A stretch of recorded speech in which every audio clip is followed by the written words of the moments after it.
Semua para Romo yang berusaha untuk menyampaikan iman Protestan itu tidak didasarkan pada buku-buku yang ditulis oleh Protestan itu sendiri, dan juga melakukan kebohongan-kebohongan di media sosial karena ketidaktahuan mereka. Mereka menyampaikan kebenaran di media sosial, tetapi ilmu mereka sangat dangkal sekali. Bahkan para romonya pun, saya bisa katakan, dan saya punya bukti-bukti kuat dengan itu. Itulah sebabnya kenapa saya berani mengatakan, begitu para romonya tidak punya adab dalam menyampaikan ajaran-ajaran Protestan. Tidak punya adab.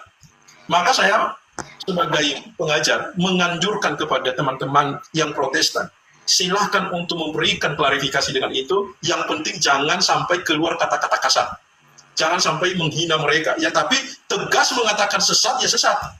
Tegas mengatakan penyimpangan, ya penyimpangan. Jadi begitu cara mainnya. Dan saya sudah menulis beberapa artikel terhadap tuduhan-tuduhan mereka, sebagaimana seperti Romo PA menyampaikan teologi Martin Luther itu begitu dia sangat-sangat, kalau saya katakan, orang yang tidak berilmu. Terlalu banyak makan micin. Nah, itu yang saya katakan. Jadi saya keras, karena kenapa? Semua yang dia sampaikan, dan saya punya videonya, bahkan saya sudah gabung dengan saya itu, saya lihat nanti di video-video saya. Semua yang dia katakan itu, dia hanya menyerang saja, tanpa data. Yes, ya betul. Nah, jadi begitu.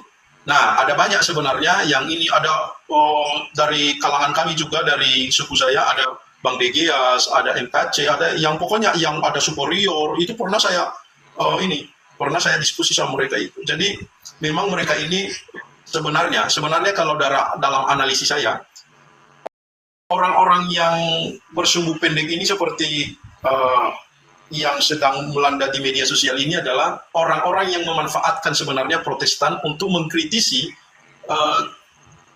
ajaran-ajaran Katolik yang menyimpang. Cuman mereka ambil istilahnya lah mengkambing hitamkan Protestan supaya Protestan itu mengkritisi juga Katolik.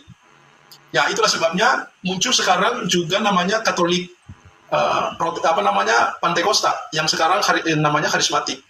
Karena sebenarnya sudah banyak sebenarnya orang yang sadar bahwa magisterium dan tradisi-tradisi itu semakin dangkal pemahamannya, sehingga sampai sekarang kan kalau saya katakan mengkultuskan orang itu ya hampir-hampir dekat dengan ini, dengan worship idol. Saya banyak ininya.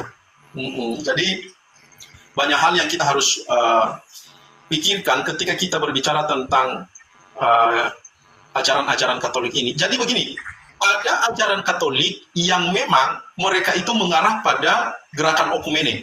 Tetapi gereja, ada juga Katolik yang seperti yang saya katakan tadi, itu mereka itu mempertentangkan. Maka itulah sebabnya saya katakan, orang-orang yang seperti Patrice Allegro, seperti Bang Degia itu, bahkan yang kelompok-kelompok mereka itu sedang melawan Vatikan II. Itu melawan pendapat Paus Yohanes 23. Karena itu adalah seorang paus yang menggagas dan mengundang Protestan dan Ortodoks untuk bergabung di dalam hal bagaimana memperdamaikan gereja-gereja, atau istilahnya okumenis.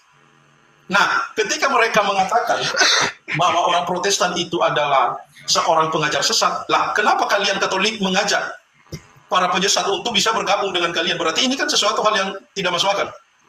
Kan aneh, pemikiran seperti ini kan pemikiran picik namanya. Kalau kalian menganggap kami sesat, berarti kenapa kamu mencoba untuk mengadakan suatu okumenis terhadap kami? Dan banyak hal yang bisa kita ini. Nah, kalau kamu mengatakan kami sesat, kenapa kamu mengakui baptisan yang kami lakukan dengan mengatakan bahwa mereka juga satu Tuhan dengan kita? Seharusnya statement-statement itu di dalam KKK itu tidak ada. Kalau kalian menganggap kami sesat, kalau kalian menganggap kami bidat, saya menghimbau teman-teman yang teologi yang Protestan, silakanlah belajar dan tangkapilah para Katolik ini, karena mereka sedang memanipulasi sejarah dan membuat sejarah yang sesuai keinginan mereka. Banyak buku-buku nanti, kalau baguslah bahasa, kalau kita punya modal bahasa Inggris, pakai buku-buku bahasa Inggris supaya kita dapat pembelajarannya. Jadi harus banyak belajar, harus banyak baca buku orang Katolik. Nah, begitu.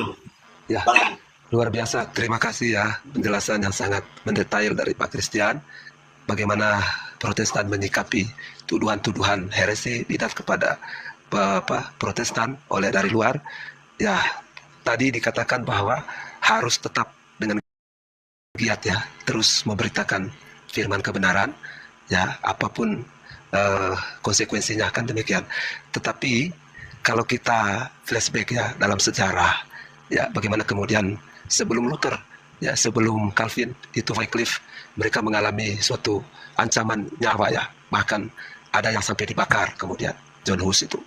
Ya, tetapi yang disayangkan adalah ini adalah dilakukan oleh gereja. Ya, ini dilakukan oleh gereja yang tanda kutip adalah orang-orang percaya dan juga wakil Kristus di bumi yang kemudian mengimplementasikan amanat agung. Ya, tetapi dari sejarah ini kemudian ya saya percaya dengan ya puji Tuhan Pak Christian ya, dengan banyaknya pembelaan iman Kristen Protestan yang disalahpahami ini, ya dengan demikian saya berdoa, kita semua berdoa ya, teman-teman Katolik yang justru memiliki data yang tidak valid, data yang out of biblical dan merupakan sumber sejarah yang tidak merupakan primer yang sebenarnya dari sejarah. Nah oleh karena itu hal-hal seperti ini memang kalau kita lihat pada perkembangannya kemudian ya banyak romo-romo mereka yang tidak berani untuk berdiskusi ya secara head to head, kemudian berjumpa pribadi ya, tatap muka kemudian. Bukan tidak mungkin hal-hal ini ya, mungkin ada alasan teologis yang mereka tidak mampu untuk memberikan argumen secara alkitabiah maupun historisnya.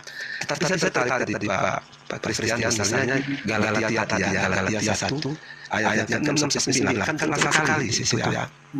Dikatakan Galatia ya, aku heran bahwa kamu begitu lekas berbalik dari Dia dalam anugerah Kristus telah memanggil kamu dan mengikuti suatu Injil lain yang sebenarnya bukan Injil, hanya bermaksud untuk memutarbalikkan Injil Kristus.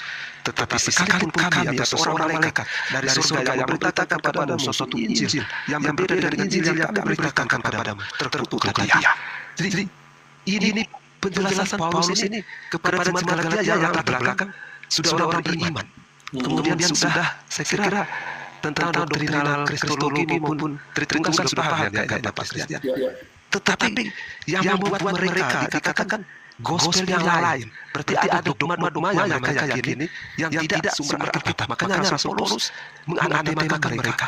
Yang kemudian kalau kita ya dalam prakteknya sampai hari ini, gereja siapa yang kemudian dengan banyaknya dogma-dogma yang merupakan bukan sumber kitab suci. Jadi teman-teman Katolik perlu coba jangan hanya bisa marah, jangan hanya bisa menghujat. Coba dipikirkan dengan baik. Ini pun Rasul Paulus ya yang mendirikan gereja.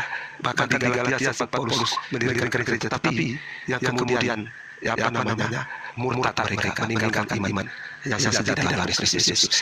Berarti poinnya adalah Pak Christian bahwa ajaran Injil yang lain itu memang dalam perkembangannya itu masih saja terjadi atau sampai sekarang ini hanya bisa membela diri